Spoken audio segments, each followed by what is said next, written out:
good afternoon. I'm very excited to be in India, one of the most inspiring places that I get to manufacture. I think that India is especially well set up for the future of design. And so let me take you through what I mean. Oop, there we go.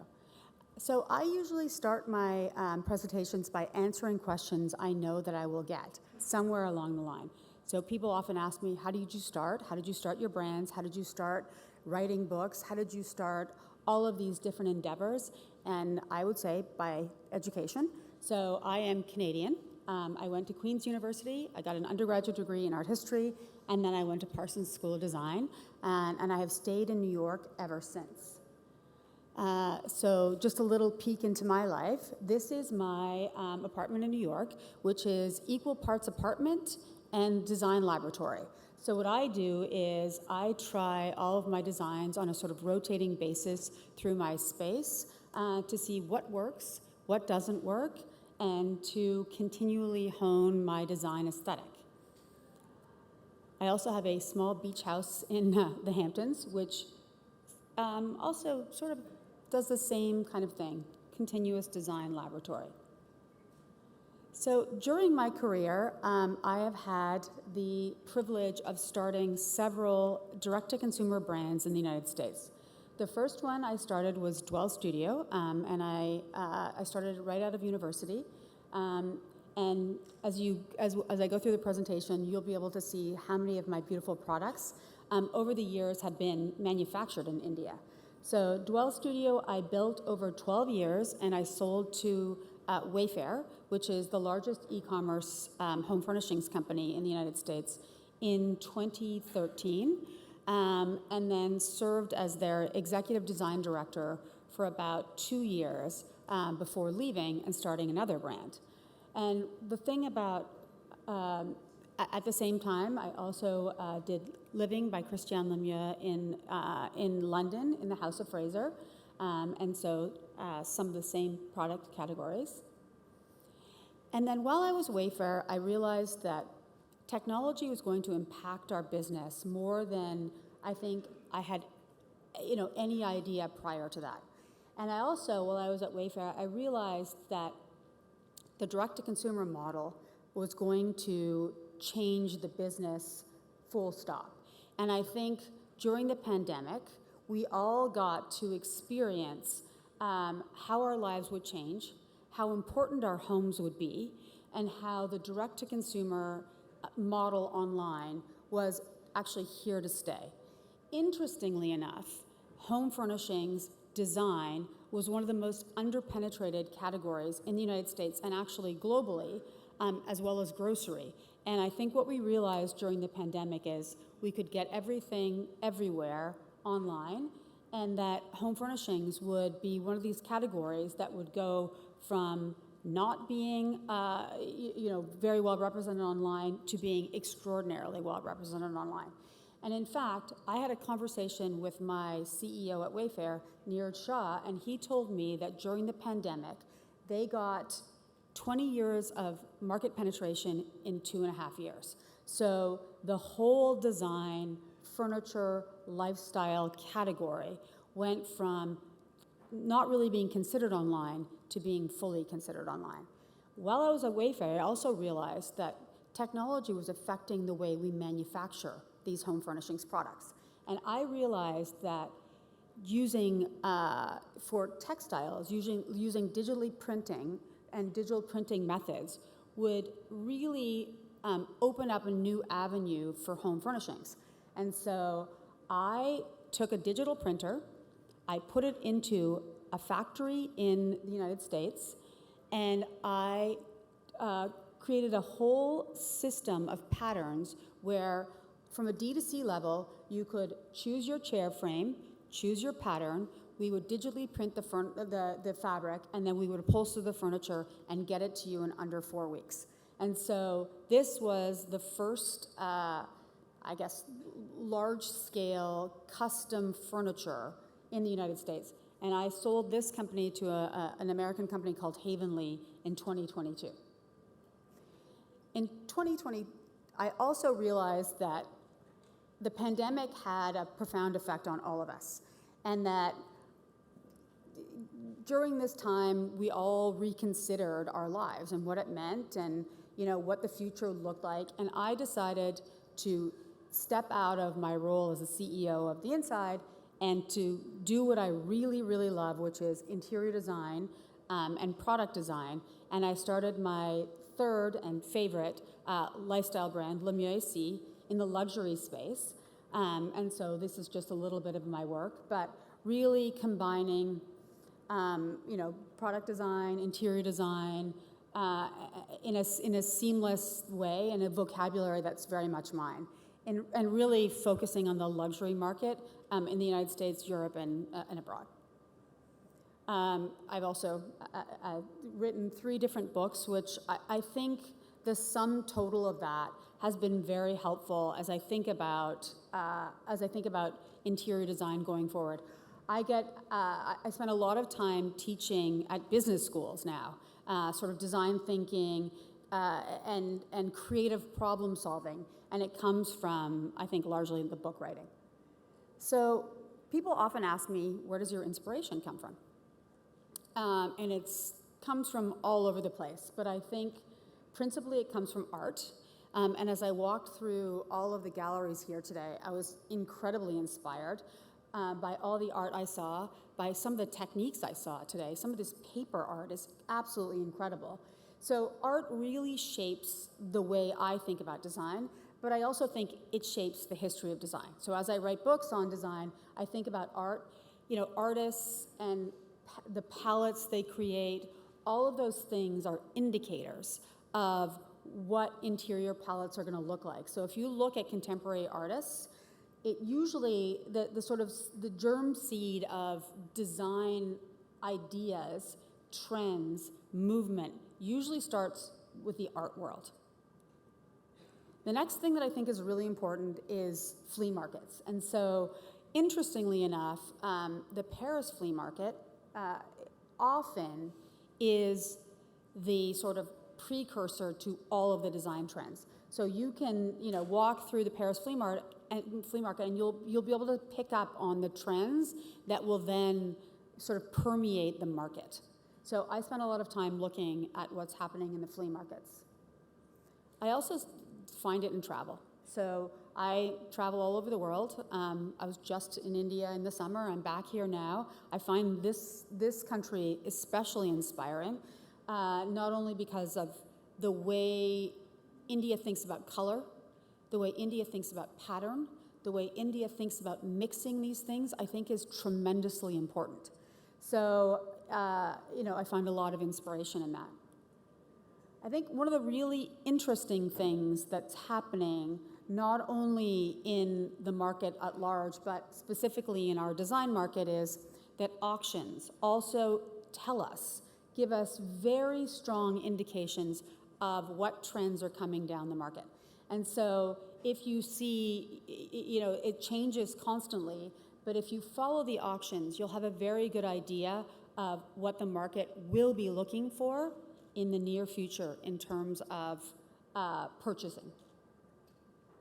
So this is a little bit of a portfolio of some of my designs, and you'll see it's very eclectic. A lot of it draws from Paris, a lot of it draws from art, a lot of it draws from, a sort of a mix of all of these global influences.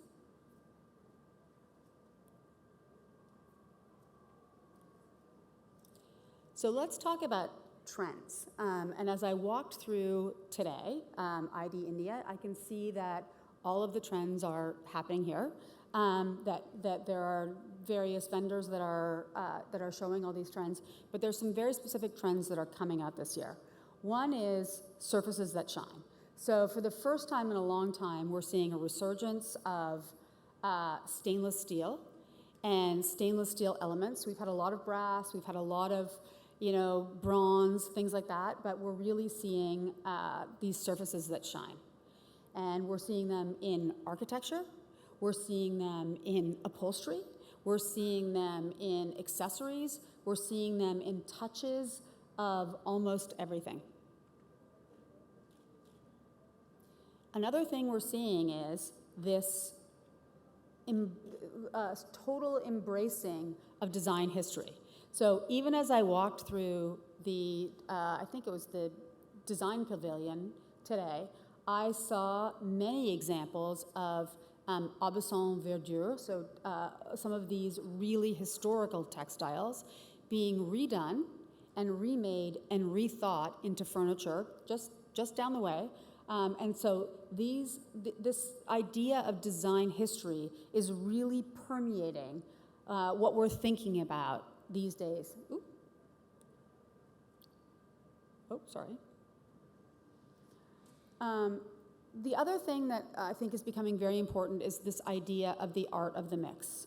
And so what designers are thinking about is, how do we mix contemporary with some of these things that we're seeing in auction houses, in old family homes, in places that of visual interest. So there really is this incredible mix happening in design, which I think we're seeing globally. I mean, I think one of the interesting things about design, interior design, architecture these days, which is very different than even 5 or 10 years ago, is that we're starting to have a visual language that we all speak, because we are looking oftentimes at the same places, all of us, all over the world, for inspiration, for beauty, for knowledge, and it happens to be the internet.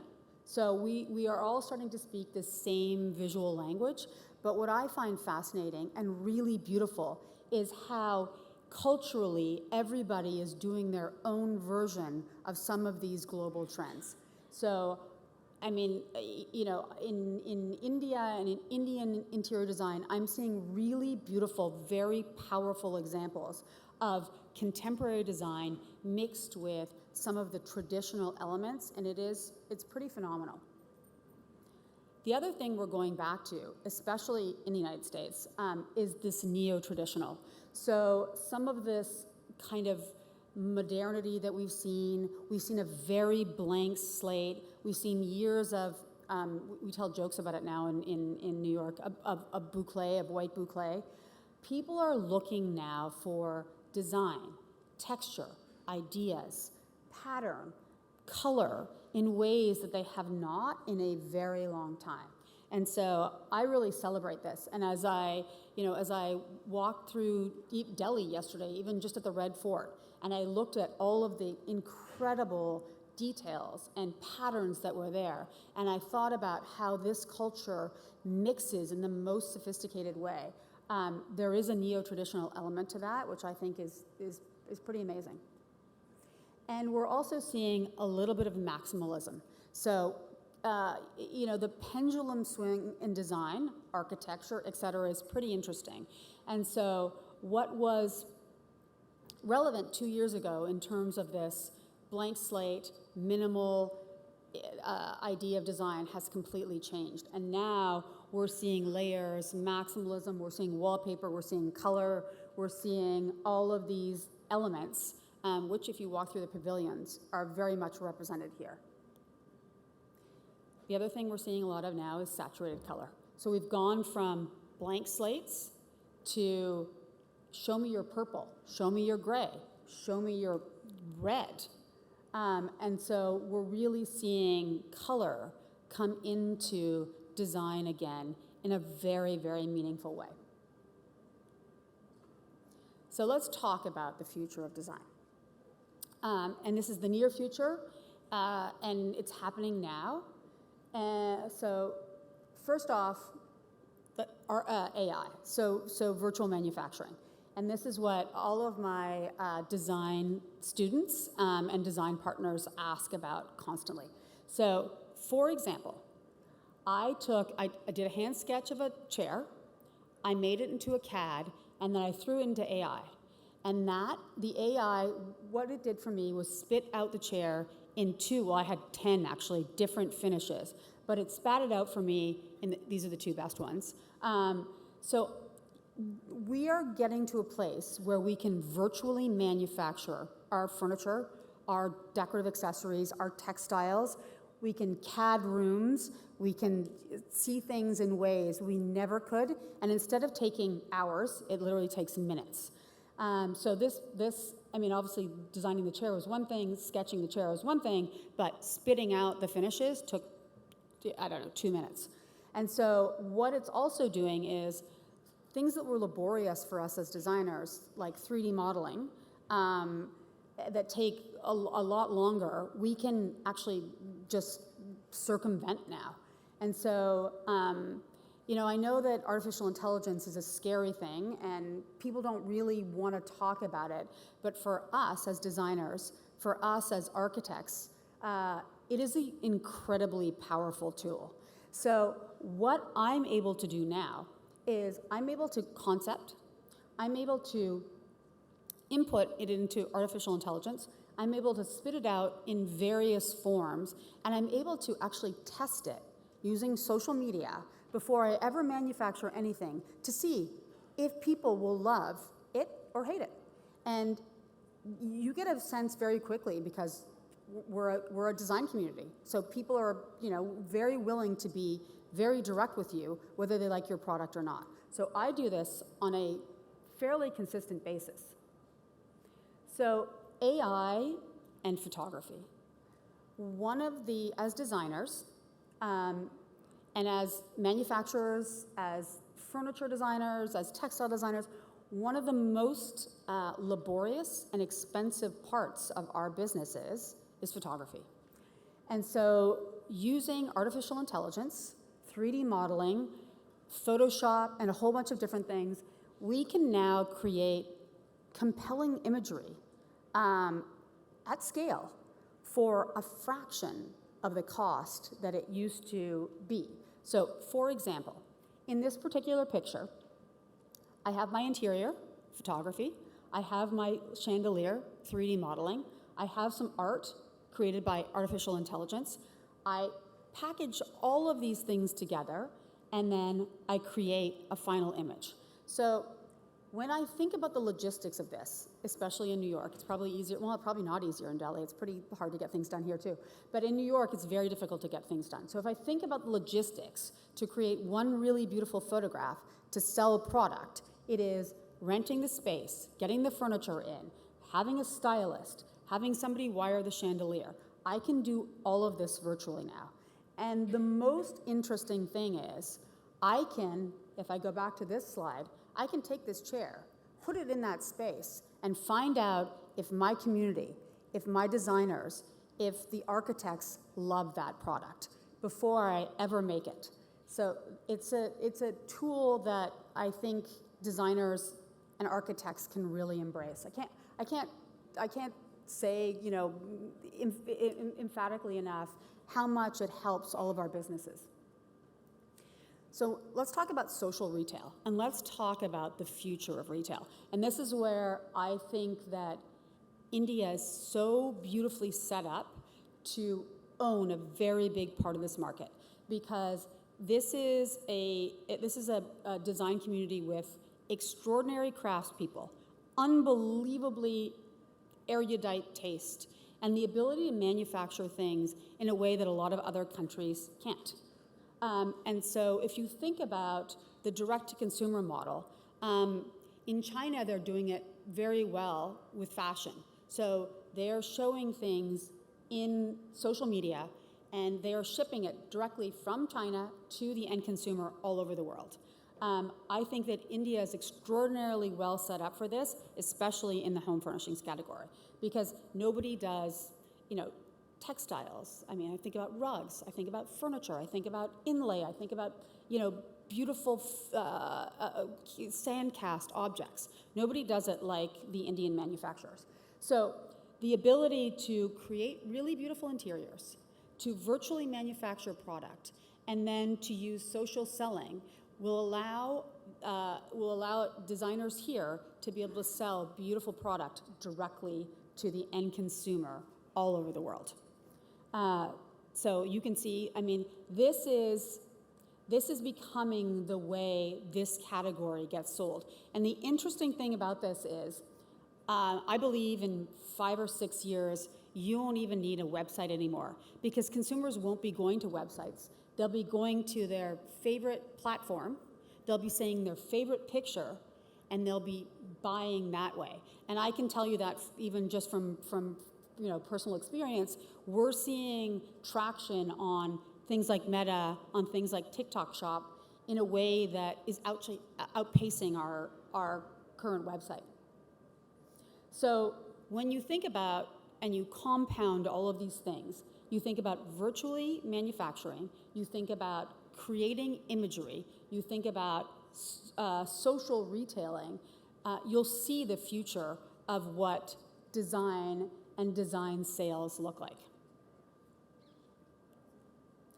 So I like to leave a lot of time for questions because I know there's many. So how can I be helpful? How can I answer questions? Does anybody have any? Yes. Yeah, so I actually have two questions. Myself, Kiran. When you speak about design, how do you deal with the subjectivity that comes along with it? The subjectivity, of designing the product by itself in first place, and then designing its communication or brand, because both are fairly subjective and everyone is a consumer. So they kind of feel that, what their perception is most important. So how do you deal with the subjectivity? Well, I think that it's two parts. So when I design with a point of view. So you're going to come to me for a certain type of design. And my responsibility as a designer is to tell you a story and to tell you a consistent story so that if you like my story, you come back. So design is subjective for sure, but brand is less subjective. So when you're building a brand, your brand has a footprint, it has a story, it has a point of view, and you want to keep building on that. I think that when you think about the great brands and the places you go back to often, they're consistent, they're delivering, and they're telling you a story, and you want part of that story as a consumer. So I think that's how, I think the subjectivity is when you get caught up in trend, which some companies do and do well, you open yourself up for more subjectivity versus if you build a brand story and are continuously thoughtful and consistent, you start to have a dialogue with your consumer and they come back to you to be part of that story. Does that make sense? Yeah.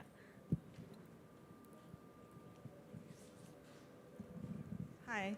Hi. So I have a very practical question about having a D2C home furnishing brand only online. Yes. So I have a very young brand, and I think one of the issues I face is that people, when they buy things for their home, one, it's a big investment. So how do they make that investment without touching, feeling, sort of the tactility aspect of it? It's a very good question and one that I think about a lot. So I would say the following. I am going to open a flagship store in New York, just one, because I think that you are 100% correct. In this particular category, in home furnishings, people sometimes want to sit on the sofa to make sure it's comfortable. They want to see the materials to make sure that they're as luxurious as you are advertising. I agree with you, it is tricky. So I think having some visibility, whether it's showrooming in other people's spaces or opening your own, I think is pretty important in this category. I do think that also varies with price point. So if you are selling a product that is inexpensive, people are more likely to take a risk online and buy it without seeing it than products that are luxurious and more expensive. So it really depends where your brand fits in the whole spectrum.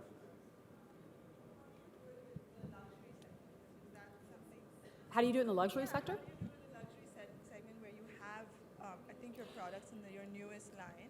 So what I Luxury do right products. now is I have sort of a hybrid model because I have a showroom, a studio in New York. And so I invite designers and architects to our showroom on an appointment basis, but we realize now that it's kind of unsustainable. So opening it up and having people be able to come to the retail I think is probably a smarter decision. So at luxury, I think that omni-channel is actually going to be the thing that works in terms of retail, but all of the discovery starts with the internet. So I've been, just out of sheer curiosity and so that I can share it with the design community, I've been asking people, how did you find us? And 9 times out of 10, the answer is Instagram. So that's how I realized that the whole way we think about selling, not only ourselves, our work, but in general, has changed. So it used to be, if you were a store or a designer or an architect, you would take out an ad in Architectural Digest. Now you no longer need to do that. Now what you need to do is have really amazing assets, put them out on the social platforms, people will come to you, and then you deliver on the design, the architecture, the furniture, whatever it is that you're doing in this community. Anyone else? So you spoke about AI, Yes. and using that in design and in doing the photo shoots, etc. And I don't know if this is a really silly question, but for all of us who don't use AI, how do you do it? So tell us where to go. How do we do it? It's a very good question. Okay, there is a website, I'm not kidding, called There's an AI for This. Okay, that's it. And at the top of the website that says there's an AI for this, there's a search bar. And so literally, it will blow your mind. You will be on it all night tonight. You will, thank me in a million different ways. But seriously, there's an AI for it, and then a search bar. And in the search bar, you can put in, there's an AI for this.com. No, seriously, that's it. It's really easy. And so in that search bar, and if you have it, you can find it right now. In that search bar, you can literally search anything. So for example, this is just a menial example of mine, but I had to do 360 reviews for my employees. And I thought to myself, there has to be an AI for this because this is a laborious process and writing it up, et cetera. So I found a 360 review site that was so phenomenal. It just, I put in each of my employees' names. It rated them out of 10, put a few notes in, synopsis, and it spat out the entire review. Plus, I could give it to them in the end. Everybody was happy. It was unbelievable. So you will see, if you can say sketch to photo, and there's probably 6 different AIs for that. So you can go home and do exactly what I did today. You can sketch a chair, you can throw it into one of the 6 AIs there is for it, and it will give you the final image. I think the one that I used for this was Draw 3D. Fantastic. So, and it's all about the prompts, right? So if you're a furniture designer, for example, I would put in, Art Deco inspired chair, and then I would say in cerused oak, and it would spit it out for me in wood. In, vintage brass, it would spit it out for me in brass. In polished bronze, it would spit it out for me in bronze. So that chair did not look good in wood.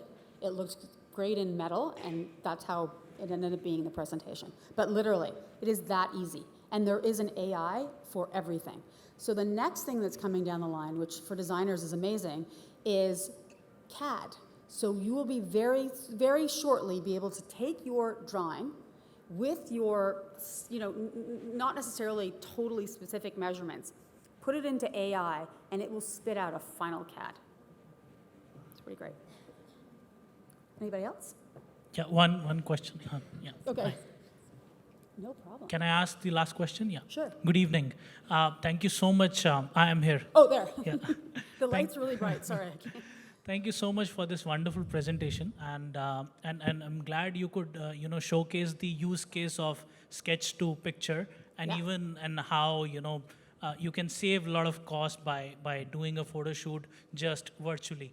So that's amazing. Now, AI, this is one use case, Yep. and if you look at the potential of AI, it has much more. Many. So even to the extent that the sketch which you created can actually be done just by the tool.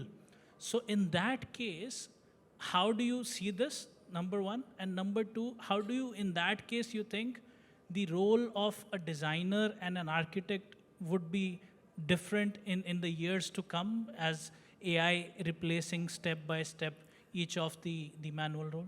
So I would say the following, and I'm deep, deep in AI. It doesn't replace. So think about it as this. Like I think about it tactically. It's like all of a sudden somebody gave you an extra brain. It's just over here on the side. But that brain doesn't know as much as your brain knows.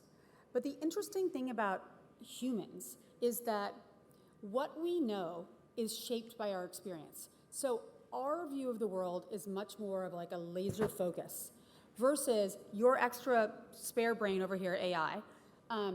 He, in your case, sees the whole landscape. And he's drawing from all these different places. And so when you combine what you know with what he's going to spit up for you, it's pretty interesting. Because AI is also, it's all prompt-based. So as an architect or as a designer or as a textile designer, your education is what goes into the prompts. So you can't, it's not just this, it's very much related to what you know as opposed to just an ambiguous thing. So I think there's a lot of misinformation. People think that AI is going to think for you, is going to just, whatever's in your head, spit it out. It's not. It really focuses your education, what you know, but what it does is it gives you the landscape instead of what you see, which is only your experience, right? We're only the sum of our experience. So it's this really interesting assistant.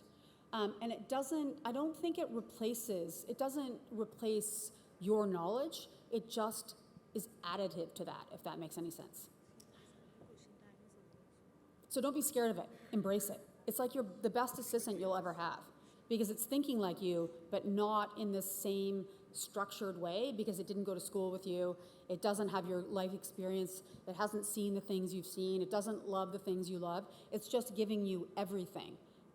It's giving you everything to consider, and then you get to choose how to manipulate that. One last question, Okay. if I may. Oh. Right here. Okay, sorry. My name is Sudhanshu. I'm a brand consultant. Okay. Just quick two-part question. One is, how do you design around ergonomics with AI? That's one. How do you design around economics? Ergonomics, because that's very difficult. That's one. Two, when you, do you put manufacturing first and then you put the design out on social media or vice versa? So vice versa. So AI, let me start with part two. AI allows all of us to put the design up before manufacturing, which is why I call it virtual manufacturing. So I've been practicing virtual manufacturing, not just with AI. I mean, the most beautiful version of virtual manufacturing is 3D modeling, because you can model something perfectly, all different angles. You can really see the product and you can test it. It's a bit more expensive and a bit more laborious than AI. So AI is fantastic because if you have a sketch in your mind, you can do it and draw 3D, and then you can throw it up, right? And then you can take that photograph. Because of Photoshop, you can drop it into any interior. It's not the 3D model of it. The 3D model is like the next generation, much more sophisticated. So I would say you can practice manufacturing now before you ever make the product. And if you throw something up and it's a dud, you just don't manufacture it. If you throw something up and you can, you can see the response, then it's worth considering. So I am doing that now. Designing around economics is an interesting thing. The interest rates and what's going on in the United States has made it very difficult.